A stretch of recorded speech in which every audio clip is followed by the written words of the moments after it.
रामकृष्ण संत जनाई यांची सुंदर रचना. स्केल आहे काळी एक. स्वर सा ग, गंधार कोमल आडवी रेष असेल. म प ध नि, निषाद कोमल आडवी रेष असेल. सा सा नि ध प म ग सा. काही ठिकाणी शुद्ध निषादाचा उपयोग आहे तर काही ठिकाणी कोमल दैवत आपण घेतलेला आहे. तार सप्तकामध्ये ऋषभ आहे, याच्या डोक्यावर टिंब असेल आणि गंधार हा कोमल असेल, आडवी रेष आणि डोक्यावर टिंब. तार सप्तकात आहे म्हणून करूया सुरुवात.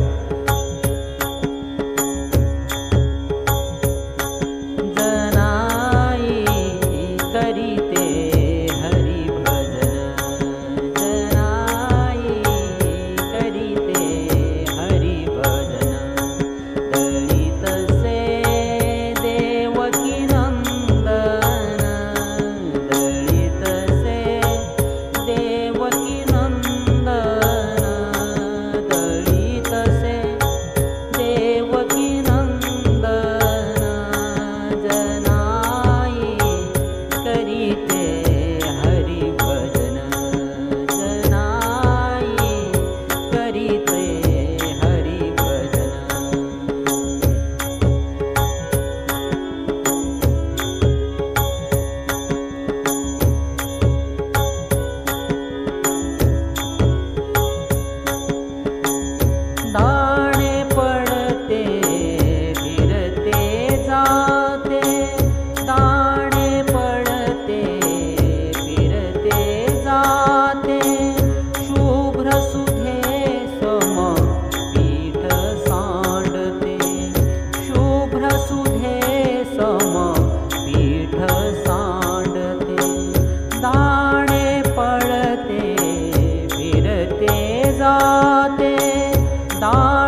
आमच्या चॅनलवरील ह्या रचनेचे सादरीकरण आवडल्यास आमच्या भानुदास रामोळे ह्या चॅनलला नक्की